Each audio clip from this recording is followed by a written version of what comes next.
আমি কি কিছু ভুল করেছি ইন্সপেক্টর? এখনো সেরকম কিছু করেননি। আপনার লাইসেন্সটা দেখান। হ্যাঁ নিশ্চয়ই। এই এলাকায় এত রাতে আপনার আসার কারণটা কি?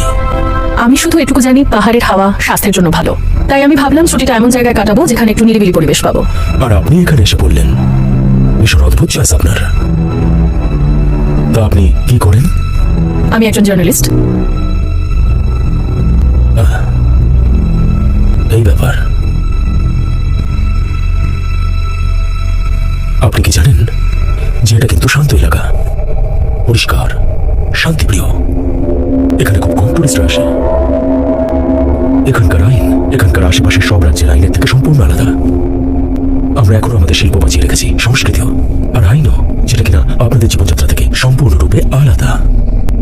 এটা একটা অসাধারণ জায়গা, ছুটি কাটানোর জন্য উপযুক্ত। কিন্তু আমাদের মতো এই ছোট্ট জায়গারও আলাদা আইন আছে। অচেনা লোকজন নিজেদের উৎসুকতার জন্য নিজেদের বিপদ ডেকে আনে, ওনাদের এখানে ওয়েলকাম করা হয় না। বুঝতে পেরেছেন আপনি? হ্যাঁ, এরপরে গাড়ি নিয়ে প্রবেশ নিষেধ। ওখানে নিচের দিকে টুরিস্ট পার্কিং রয়েছে। ধন্যবাদ, আমি আপনার কথাগুলো মনে রাখবো।